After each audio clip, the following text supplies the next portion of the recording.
Welcome to the first video on our channel, and in today's video we have Brazilian Federal Deputy for the state of Sao Paulo, Kim Kataguiri, in this video released on his channel, comments on the advance of the right in Brazil and the huge loss of the left under President Lula.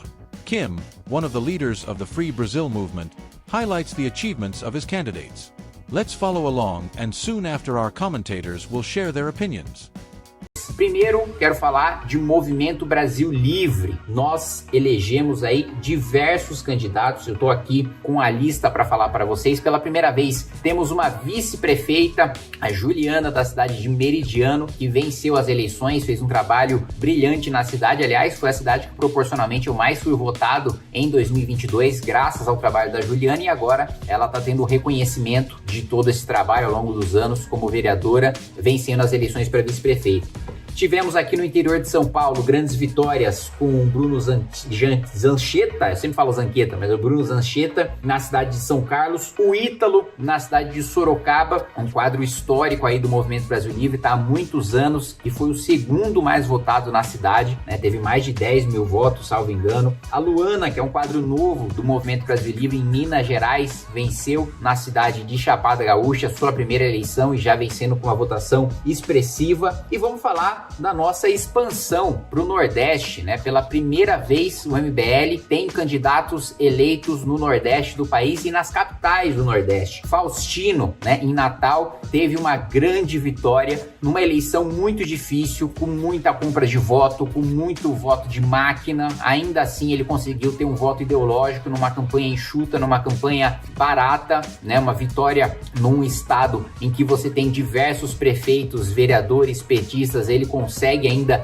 se sobressair, apesar de todas as ameaças. No dia seguinte da sua vitória, o Faustino já recebeu aí uma intimação da Polícia Federal, já começa a perseguição política e ele sequer assumiu o mandato, mas eu não tenho a menor dúvida de que ele vai matar no peito isso daí, vai lidar muito bem e vai fazer um excelente mandato aí em Natal, porque ele tem um futuro político muito grande pela frente. O nosso querido Matheus Batista em Joinville, eu lembro, eu tive em Joinville e falei, pô, o pessoal aqui tá meio desanimado, tá com a cabeça para baixo, por quê? Né? Vocês têm um dos melhores candidatos, um dos melhores quadros do Movimento Brasil Livre, estão num estado, né, que historicamente tem dado vitórias para a direita, numa cidade especialmente que dá vitórias para a direita, numa cidade, a maior cidade, né, de Santa Catarina, maior até do que a própria capital, e agora nós temos aí um dos melhores quadros do MBL eleitos, Matheus Batista em Joinville. Sandro em Salvador, meus amigos, olha, na Bahia, o estado mais petista do país, numa cidade com uma eleição muito difícil, que é a cidade de Salvador, com muitos candidatos, com muita concorrência. O Sandro conseguiu entrar e entrar muito bem, com uma votação muito grande, vai entrar já grande na Câmara dos Vereadores. Também outro que sofre muita perseguição, teve que fazer campanha com colete à prova de bala, já chegou a ser levado até para a delegacia, detido, né, por capangas ali do vice-governador, foi candidato a prefeito, foi derrotado na cidade de Salvador. Então o Sandro está assumindo aí o mandato também, vai fazer um trabalho brilhante. A nossa querida Amanda Vettorazzo aqui em São Paulo, fiz até um discurso, depois a gente foi pro bar beber, comemorar as vitórias do MBL, fiz um discurso aí falando sobre a energia mágica que tem em torno da Amanda e que eu só vejo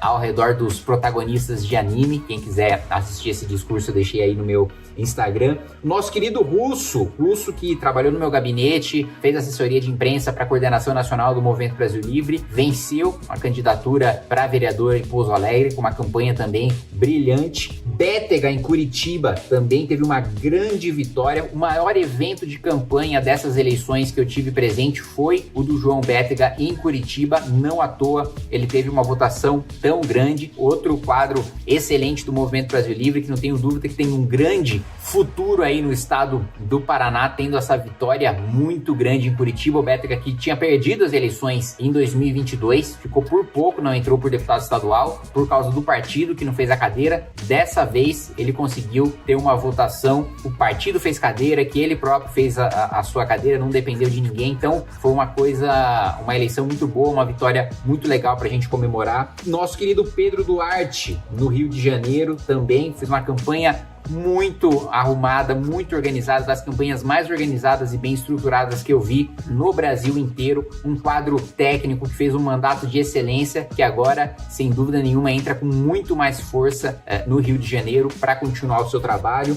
Nosso querido Paulo, da cidade de Cruzeiro, que agora vai enfrentar outra eleição. Cruzeiro, que nós aprovamos como a capital, né, nacional da Revolução Constitucionalista de 1932, polo turístico por causa dessa data, e que agora a gente tem o desafio de eleger o Paulo aí para a presidência da Câmara dos Vereadores de Cruzeiro aí no interior de São Paulo. Por falar em interior de São Paulo, temos também o Tomazini, São Luís do Paraitinga, cidade de carnaval. Nós estivemos fazendo campanha também e ele é outro que vai enfrentar o desafio de disputar a presidência da Câmara Municipal e vai contar com todo o nosso apoio, toda a nossa força para isso. E o nosso querido Lucas de Ibiúna, né, também fez um excelente trabalho, um trabalho social muito forte, né, na cidade, com a minha ajuda, com a ajuda de emendas, de doações de salário, e agora a gente está elegendo um representante na cidade. Mas bom, vamos falar sobre também a derrota do PT, que não ganhou, como eu já vinha dizendo o ano inteiro para vocês, estava se desenhando uma derrota grande para o PT e para as esquerdas de maneira geral. O PDT, por exemplo, é o partido que mais perdeu nessas eleições, né, que mais saiu derrotado. O PT, com a presidência da República, o governo federal, conseguiu ficar de fora de absolutamente todas as capitais e mesmo a sua principal aposta, Guilherme Boulos, na cidade de São Paulo, eu não tenho a menor dúvida de que vai perder e vai perder feio, e nós vamos trabalhar bastante nesse segundo turno para derrotar Guilherme Boulos aqui na cidade de São Paulo, já com a nossa vereadora eleita, Amanda Vettorazzo. Então, mesmo nos lugares em que o PT fez aliança ali para vencer, ainda assim, das suas principais apostas, um grande fracasso, uma grande derrota para o PT. O maior partido, o maior vencedor, o PSD, que saiu aí com 882 prefeituras. Depois, o MDB, com 856 prefeituras. MDB, que historicamente sempre foi o partido que mais teve prefeituras, dessa vez foi pela primeira vez derrotado pelo PSD. O PP com 748 prefeituras, União Brasil com 585 prefeituras, o PL de Jair Bolsonaro com 512 prefeituras, depois vem o Republicanos com 436, o PSB com 312, o PSDB perdeu 250 prefeituras, agora está com apenas 273, e o PT conseguiu ter menos prefeituras que o PSDB, e olha que o PSDB perdeu 250 prefeituras, passou vergonha aqui na cidade de São Paulo com a votação pífia do Datena, sempre começava em primeiro nas pesquisas, quando saía para o Senado, quando saía para a prefeitura e desistia. Era melhor ele ter desistido antes, porque dessa vez saiu pelo PSDB. Aliás, uma grande vergonha o PSDB ter descido tanto nível a ponto de lançar o Datena para a prefeitura de São Paulo. Teve uma votação aí, acho que de 1%, 1 e pouquinho por cento, uma mais absoluta vergonha. Teve, acho que até vereador que teve votação maior do que o Datena, mas ainda assim o PT conseguiu, com a presidência da República em mãos, sair pior dessas eleições do que o PSDB. E agora, meus amigos, toda essa eleição vai servir como alicerce para uma outra disputa fundamental para o futuro do nosso país, a disputa pela presidência da Câmara dos Deputados. Vou jogar muito aberto e ser muito transparente aqui com vocês, não vou iludir, dizer que a oposição tem alguma chance de eleger um presidente da Câmara dos Deputados, não. Qualquer candidatura da oposição vai ser só ou para marcar posição ou para fazer firula. A disputa tá, né, entre um candidato do Centrão abençoado pelo governo Lula ou um candidato do Centrão sem a bênção do governo Lula, e óbvio que nesse cenário eu prefiro um candidato do Centrão sem a bênção do governo Lula, porque a gente sabe o que aconteceu da última vez que o governo petista apostou num candidato à presidência da Câmara e perdeu. Elegeu Eduardo Cunha, que acabou no final das contas pautando o impeachment da ex-presidente Dilma Rousseff. Dessa vez a disputa tá diferente, porque o PT ele não vai ter uma candidatura própria, não vai ter o nome do próprio PT, mas pretende abençoar, ao que tudo indica, o nome aí de Hugo Mota para a presidência da Câmara dos Deputados. Mas de todo modo, essas eleições dão um grande sinal de fraqueza para o governo Lula, né, tirando eleitores, deputados federais, né, da base do candidato à presidência da Câmara, que tem a bênção do PT, que tem a bênção do governo federal. Isso aí é fundamental para a gente conseguir impor derrotas ao governo Lula, eventualmente, quem sabe, né, até o impeachment, se tiver uma deterioração da situação política do governo na Câmara dos Deputados, com uma derrota grande para a presidência da Câmara, pode ser, se a gente elege um candidato do Centrão que ganha a eleição sem o apoio do governo, a situação do governo fica muito ruim, muito feia e excelente para o Brasil e excelente para nós. E essa eleição municipal, sem dúvida nenhuma, estrutura melhor candidatos que não tenham o apoio do governo e dificulta ainda mais o governo, que já estava com dificuldades para aprovar projetos na Câmara dos Deputados. Agora, depois dessas eleições municipais, com esse resultado vergonhoso, sendo Guilherme Boulos o candidato que mais gastou nessas eleições, salvo engano, foram 46 milhões de reais, foi o candidato que mais gastou e ainda assim quase ficou de fora do segundo turno nas eleições de São Paulo. Ou seja, o PT já não teve candidatura própria, já teve que mandar 30 milhões de reais para um candidato que não era deles. E ainda assim, o cara sofrendo para ir para o segundo turno e com uma rejeição que tudo indica que vai ter uma grande derrota, até uma derrota pior do que a que ele teve para Bruno Covas em 2020. Agora a derrota do Boulos deve ser ainda pior em 2024, apesar dele já estar mobilizando o apoio da Tabata Amaral. Certeza sim que boa parte dos eleitores da Tabata não vão querer votar no Guilherme Boulos. Então a gente vai continuar trabalhando. Vocês podem ver que eu já estou aqui de camisa e gravata. Eu gravo esse vídeo e parto diretamente para Brasília, que nós já teremos novas sessões na Comissão de Constituição e Justiça. Pauta importante de limitação dos poderes do Supremo Tribunal Federal, que eu já venho defendendo, discursando e trabalhando dentro da CCJ para aprovar há muito tempo. Vocês podem ver o histórico de vídeos aí que eu publiquei logo antes da gente voltar para as campanhas eleitorais, na Semana de Esforço Concentrado que teve em Brasília. Nós avançamos na tramitação desses projetos, agora está na boca do gol para a gente aprovar na Comissão de Constituição e Justiça. São cerca de 5 projetos para a limitação dos poderes do Supremo Tribunal Federal. All right, everybody, welcome back for another deep dive. Today, we're going to dig into some Brazilian politics. We got a video here from Kim Kataguiri, big name in the MBL movement of Brasil Livre. Oh yeah, they've been making waves lately. Yeah, he's all fired up about these recent municipal elections. But it's more than just like, who won city council? It's like he's giving us this peek behind the curtain of how power is shifting in Brazil. Absolutely. And these elections, they could be a real bellwether for national politics. Totally. So right off the bat, Kataguiri comes in with this victory is ours energy. He's calling it a historic win for the MBL, really playing up their expansion, especially into the Northeast. Which is really interesting, right? Because that region's traditionally been a stronghold for the left. So for him to be claiming these victories there, it's a strategic move to show their growing influence. It's like he's sending a message, we're a national force now. We're not just some fringe group. Exactly. Yeah. He's trying to shift the perception of the MBL. And he does this thing where he starts listing off names. Juliana in Meridiano, Bruno in São Carlos, Sandro in Salvador. Putting a human face on the movement. Right. Making it more relatable. Yeah, exactly. These are real people making real change at the local level. And it's smart because it helps to broaden their appeal, especially in areas where they might not have as much name recognition. Right, because it's one thing to talk about a political party, but when you put a face to a name, it makes it feel more tangible, more real. Exactly. And that can be very powerful, especially in politics. And he's sure to point out that they achieved these victories despite, limited resources, political persecution, that kind of thing. Classic underdog narrative, Yeah. right? They're fighting the system, battling the odds. Yeah, we're David and they're Goliath. Always a compelling story, especially for voters who are feeling disillusioned with the powers that be. For sure, and it really resonates with people who are looking for something different, something outside the established order. And speaking of the establishment, Kataguiri definitely does not hold back when it comes to the Workers' Party, the PT. Yeah, he does not mince words. He calls their performance in these elections a straight-up thrashing. Really hits hard on them not winning any major capitals. He's really driving that point home, isn't he? Oh, yeah. And he seems almost, gleeful when he talks about how Guilherme Boulos didn't get a whole lot of votes in São Paulo, especially after all that money Boulos had backing him. Well, it plays into his narrative, right? He's trying to paint this picture of a weakened PT, a party that's losing its grip on power. Yeah, and this isn't just about municipal elections, right? This is all about the bigger picture. Absolutely. He's already laying the groundwork for the upcoming presidential race. Okay, so we've got the MBL's rise, the PT struggles, but where does Kataguiri see all of this going? How does he connect these dots to the future of Brazilian politics? Well, he kind of jumps right into this whole analysis of the race for the presidency of the Chamber of Deputies. Which, for those of us who don't speak fluent Brazilian politics, is a pretty big deal. Oh, massive. It's like whoever heads the chamber, they basically set the agenda for the whole Congress. They have a huge say in what legislation actually gets considered. Right.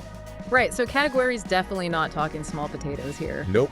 And he's pretty upfront about the fact that the opposition, they've got a tough road ahead. Yeah, he basically says straight up, we're probably not going to win this one outright. Which, again, I think that's pretty smart. Yeah. Manage those expectations. Yeah. Don't overpromise. So, okay, if they're not expecting a slam dunk, what's the strategy here? What's Cataguiri suggesting? So he's basically saying the best case scenario for the MBL would be like a centrist candidate. Yeah. Someone not like explicitly anti-Lula, but definitely not in Lula's pocket either. Okay, so not necessarily a dyed-in-the-wool MBL person, but someone they could potentially work with. Exactly. Someone who might be open to some of their ideas. It shows they're thinking strategically, about building alliances, not just towing the party line. Yeah, it's that whole idea of, do you want to be right or do you want to get things done? Sometimes you got to pick your battles. 100%. And to kind of drive that point home, he brings up the whole Dilma Rousseff impeachment back in 2016. Whoa, okay. Now that's a blast from the past. And a pretty loaded example, right? I mean, things got intense. Yeah, it's not a comparison he's making lightly, but I think he's trying to remind everyone, like, hey, a divided government, a Congress willing to stand up to the president, that can have some real consequences. For sure. I mean, Rousseff was removed from office. It's a whole thing. So he's basically saying, we're not afraid to play hardball. Yeah, I think that's part of it. Like, don't underestimate us. But then he takes it even further. He starts hinting at the possibility of impeaching Lula himself. Whoa, hold on, really? That seems, I don't know, is that even realistic at this point? Yeah, it's definitely a bold statement. Like, Yeah. Is he just trying to stir the pot here? Or did he actually think that's a possibility? Hard to say. It's definitely attention grabbing, that's for sure. On one hand, he's all, this is an uphill battle. But then on the other hand, he's like, and we might just try to remove the president from office. It's a lot. It's definitely keeping things interesting. But speaking of interesting, there's this whole other part of this video that kind of threw me for a loop. Like, after all this serious political analysis, he just throws in this random plug for his writing course. Oh yeah, the secrets of writing? Yeah, like out of nowhere. At first I was like, what's he doing? But then I started to think, maybe it's not so random after all. Yeah, it is kind of out of left field. Yeah. But I'm with you. I think there's something strategic going on there. It's like he's trying to tie this whole thing back to the power of communication. Like, you can have all the great political ideas in the world, but if you can't articulate them effectively, you're not going to get very far. Totally. And maybe that's what he's trying to do with his course, Yeah. Empower people to find their voice, to make their arguments, to persuade others. Exactly. Because ultimately, politics is all about persuasion, right? Getting people to buy into your vision for the future. For sure. And, thinking back on this whole video, it really struck me how much emphasis Cataguiri put on shaping the narrative, both in terms of how he's framing the MBL's victories and PT's losses, but also in that final message about whose voices we're listening to. It's like he's saying that political power isn't just about winning elections. It's about controlling the narrative, about getting people to see the world the way you see it. Which makes so much sense, right? We're bombarded with information these days. It's all about who can cut through the noise and get their message across. And that's why I think that final thought from Cataguiri is so powerful, the one about whose voices we choose to amplify. It's a reminder that we all have a responsibility to be critical consumers of information, to question the narratives we're being presented with, and to seek out diverse perspectives. It's so easy to get caught up in echo chambers, especially online. We surround ourselves with voices that already agree with us, and we lose sight of the bigger picture. Absolutely. And I think that's what Cataguiri is getting at here. He's challenging us to step outside of our comfort zones, to engage with ideas that might make us uncomfortable, to really listen to what other people have to say, even if, especially if, we don't agree with them. Because at the end of the day, that's how we grow, right? By challenging our own assumptions and engaging in thoughtful dialogue with people who see the world differently than we do. Precisely. It's not always easy, but it's essential if we want to create a more just and equitable society. Well said. And on that note, I think it's time for us to wrap up this deep dive into Brazilian politics. We've covered a lot of ground today, from the MBL's strategic wins to the PT's challenges, from the battle for control of Congress to the power of narratives in shaping public opinion.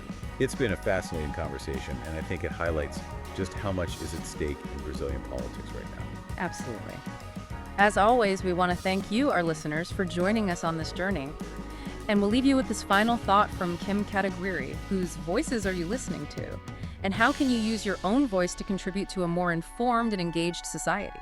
Food for thought. Until next time.